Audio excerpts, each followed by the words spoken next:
नमस्कार साथियों, आज बात करेंगे सरकार के द्वारा जो 2023 में 3 नए आपराधिक कानून लॉन्च किए गए हैं उनके बारे में आज हम बात करने वाले हैं कि वो कौन कौन से कानून हैं और इनके द्वारा क्या परिवर्तन किए गए हैं।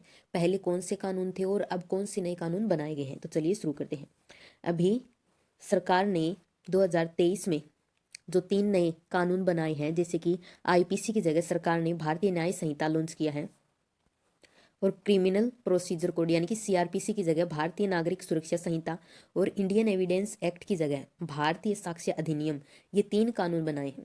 अब ये 3 कानून जो हैं ये 1 जुलाई 2024 से लागू करने की बात कही गई है। तो आज हम इनके बारे में जानेंगे कि ये कौन से कानून हैं, पहले क्या था और आज में क्या परिवर्तन किया गया। तो चलिए शुरू करते हैं। पहला जो कानून है ये है भारतीय न्याय संहिता से संबंधित है। ये जो आईपीसी है, इंडियन पिनल कोड, ये 1860 में बना था। मतलब अंग्रेजों के समय में जो कानून बनाए गए हैं, जैसे कि 1860 में, 1898 और 1872, ये तीनों कानून ही क्या है, अंग्रेजों के समय के बनाए गए हैं। तो अब जो भारतीय सरकार है वो चाहती है कि इन अंग्रेजी हुकूमत के जो भी कानून बनाए गए हैं इनको परिवर्तित करके भारत की जो भी परिस्थितियां हैं उनके हिसाब से नए कानून बनाए जाए। तो अब जो आईपीसी है इसकी जगह भारतीय न्याय संहिता ने ले ली है, जो कि 2023 में आई है। और 1898 में आई जो सीआरपीसी है इसकी जगह भारतीय नागरिक सुरक्षा संहिता 2023 ने ले ली है।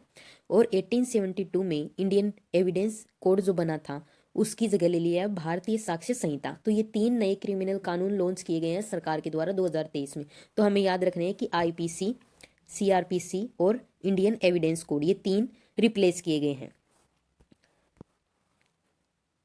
हिट एंड रन की बात करें तो हिट एंड रन में पहले सजा नहीं होती थी, अब सरकार ने नया प्रावधान जोड़ दिया है। क्या था हिट एंड रन केस का प्रावधान? ट्रक ड्राइवरों ने भारतीय न्याय संहिता की धारा 106(2) के तहत प्रावधान का विरोध किया था। यह प्रावधान इसलिए था कि जो भी ड्राइवर है यदि किसी से उसका एक्सीडेंट होता है तो यदि वो पुलिस को बताए बिना या उसको अस्पताल पहुंचाए बिना यदि भाग जाता है तो उसको सजा होगी। और वो सजा भी छोटी मोटी नहीं होगी, पूरी 10 साल की कैद और 7 लाख रुपए तक का जुर्माना दिया जाएगा। इसी वजह से जो ट्रक ड्राइवर और ट्रांसपोर्टर्स हैं इन्होंने 30 दिसंबर 2023 को खूब विरोध किया था। इन कानूनों के बारे में अमित शाह ने कहा है कि जो भी सशस्त्र विद्रोह करेगा और देश की संपत्ति को नुकसान पहुंचाएगा उसे जेल जाना पड़ेगा। बिल पास करते हुए दिसंबर में लोकसभा में जो गृह मंत्री हैं अमित शाह, इन्होंने कहा था कि अब जो अंग्रेजों के बनाए हुए कानून हैं वो नहीं चलेंगे। जैसे कि अंग्रेजों के समय में राजद्रोह का कानून बनाया गया था जिसके चलते गांधी, तिलक और पटेल, ऐसे कई जो स्वतंत्रता सेनानी थे इनको पकड़कर 6-6 साल तक जेल में डाल दिया जाता था। लेकिन अब ये कानून जो है ये राजद्रोह की जगह देशद्रोह में परिवर्तित कर दिया गया है। मतलब यदि कोई व्यक्ति देश की संपत्ति और उसकी सुरक्षा को नुकसान पहुंचाएगा तो उसे जेल जाना पड़ेगा, उस पर देशद्रोह का केस किया जाएगा। क्योंकि अब जो देश है वो आजाद हो चुका है, अभी वहां पर राजतंत्र नहीं है, लोकतंत्र है। तो इसमें सरकार की आलोचना करने के लिए छूट दी गई है। मतलब सरकार की आलोचना की जा सकती है लेकिन देश की संपत्ति को नुकसान नहीं पहुंचाया जा सकता। यदि कोई व्यक्ति देश की एकता, अखंडता और सशस्त्र विद्रोह करने को कहता है तो उसको जेल में डाल दिया जाएगा देशद्रोह का केस लगाकर। अब देखते हैं कि भारतीय न्याय संहिता में क्या बदलाव हुए हैं। इसमें देखते हैं भारतीय न्याय संहिता यानी कि बीएनएस में 20 नए क्राइम जोड़े गए हैं। इसमें organized crime, hit and run, mob lynching पर सजा का प्रावधान किया। मतलब पहले क्या है कि कई लोग क्या है गुट भीड़ मिलकर किसी व्यक्ति को जान से मार देते थे तो उसे मोब लिंचिंग कहा जाता है। मोब लिंचिंग पर फांसी की सजा का प्रावधान किया गया है। इसी तरह क्या है ऑर्गेनाइज्ड क्राइम, यदि किसी संस्था के द्वारा यदि कोई क्राइम किया जा रहा है, हिट एंड रन का केस है, जैसे कि ड्राइवरों ने हड़ताल की थी, वो यदि बिना बताए भाग जाते हैं एक्सीडेंट की जगह से तो उन पर सजा की जाएगी। उनको 10 साल की सजा और 7 लाख रुपए तक का जुर्माना देना पड़ेगा। अब आईपीसी में जो मौजूद प्रावधान थे उनमें से कुल 19 प्रावधानों को हटा दिया गया है। 33 अपराधों में कारावास की सजा बढ़ा दी गई। मतलब कुल कुछ ऐसे 33 अपराध हैं जिनमें कारावास की सजा को बढ़ाया गया है। 83 अपराधों में जुर्माने की सजा बढ़ा दी गई है। जो 83 ऐसे अपराध हैं जिनमें जुर्माने की जो फीस है वो बढ़ा दी गई है। 6 अपराधों में सामुदायिक सेवा की सजा का प्रावधान किया गया है। मतलब यदि कोई ऐसे अपराध हैं, 6 अपराध ऐसे हैं जिनमें लोगों की सेवा करनी पड़ेगी। यदि कोई व्यक्ति इस तरह की कैटेगरी का कोई क्राइम करता है तो उसे सामुदायिक सेवा की सजा भुगतनी पड़ेगी। 3 विधेयकों से क्या बदलाव हुए हैं। अब जानते हैं कि 3 विधेयकों से क्या क्या बदलाव आए हैं। ये जो 3 विधेयक आए हैं इससे बहुत सी धाराएं और कई प्रावधान बदल गए हैं। जैसे कि आईपीसी में 511 धाराएं थी पहली, अब बात करें तो इसमें कुल केवल 356 बची हैं। इसमें 75 धाराएं हैं ये बदल गई हैं और 8 नई जोड़ी गई हैं। और 22 धाराएं जो है ये पूरी तरह से खत्म कर दी गई हैं। इसी तरह यदि बात करें सीआरपीसी की तो इसमें 533 धाराएं ही बची हैं। इसमें 60 धाराएं बदल दी गई हैं, 9 नई जोड़ी गई हैं और 9 खत्म कर दी गई हैं।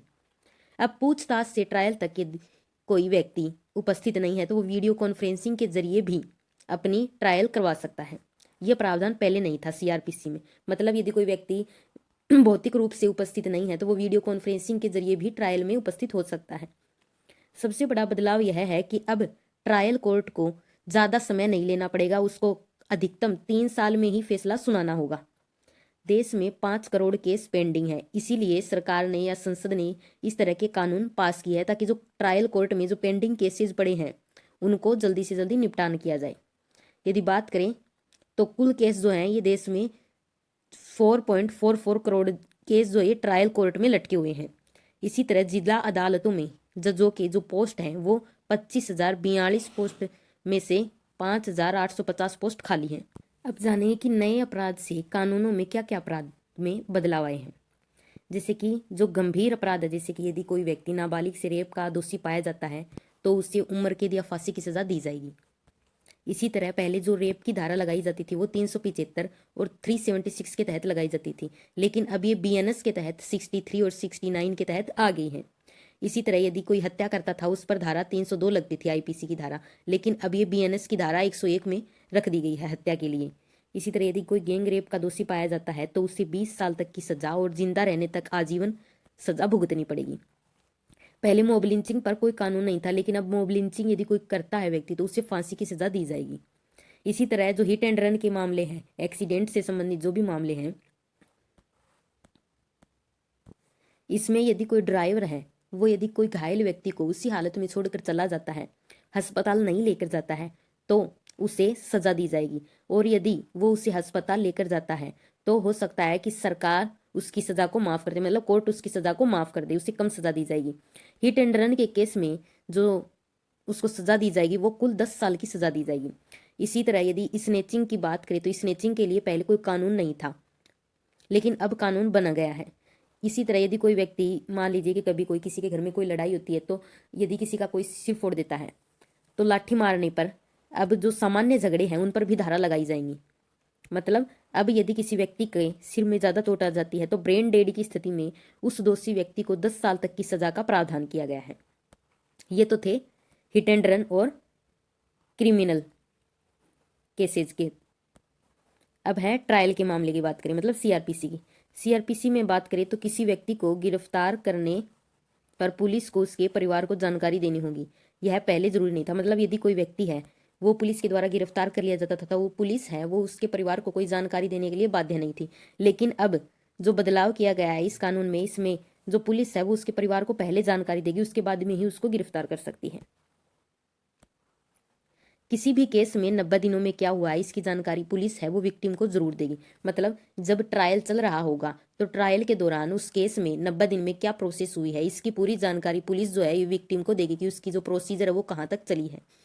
अगर आरोपी 90 दिनों के भीतर कोर्ट के सामने पेश नहीं होता है तो उसकी गैर मौजूदगी में भी ट्रायल हो सकता है। मतलब यदि कोई व्यक्ति है, आरोपी है, वो 90 दिन के अंदर कोर्ट में नहीं आता है तो भी ट्रायल चलाया जाएगा। पहले ऐसा नहीं था। गंभीर मामलों में आधी सजा काटने के बाद रिहाई मिल सकती है। मतलब यदि कोई व्यक्ति है उसने गंभीर अपराध किए हैं, मान लीजिए कि उसने 25 साल की सजा का प्रावधान किया गया, यदि उसने 20 साल तक की सजा काट ली है तो उसकी 5 साल तक की जो सजा है वो माफ कर दी जाएगी। अब ट्रायल कोर्ट को फैसला जो है ज्यादा दिन तक लटकाना नहीं पड़ेगा, उसको अधिकतम 3 साल के अंदर ही इसका फैसला देना होगा। और मुकदमा समाप्त होने के बाद जज को 43 दिन के बाद ही फैसला देना होगा। मतलब जजों पर भी इसमें एक समय सीमा निर्धारित कर दी गई है कि 43 दिन के अंदर इनको अपना फैसला देना पड़ेगा। और फैसले के 7 दिन के भीतर ही सजा का प्रावधान दिया गया है कि सजा 7 दिन के अंदर ही सुनानी पड़ेगी। और दया की याचिका का दोषी जो है वो दया याचिका है वो केवल दोषी ही लगा सकता है।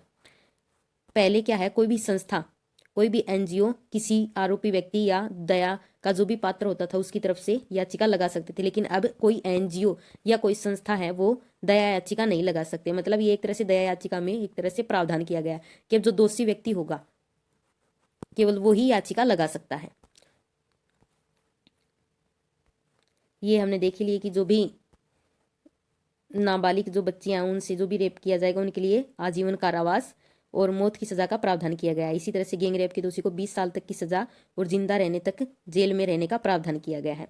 इनमें जो प्रावधान किए गए हैं वो अब 375 और 376 की जगह जो धारा 63 और 69 है, इन्होंने इनकी सजा का प्रावधान कर दिया है।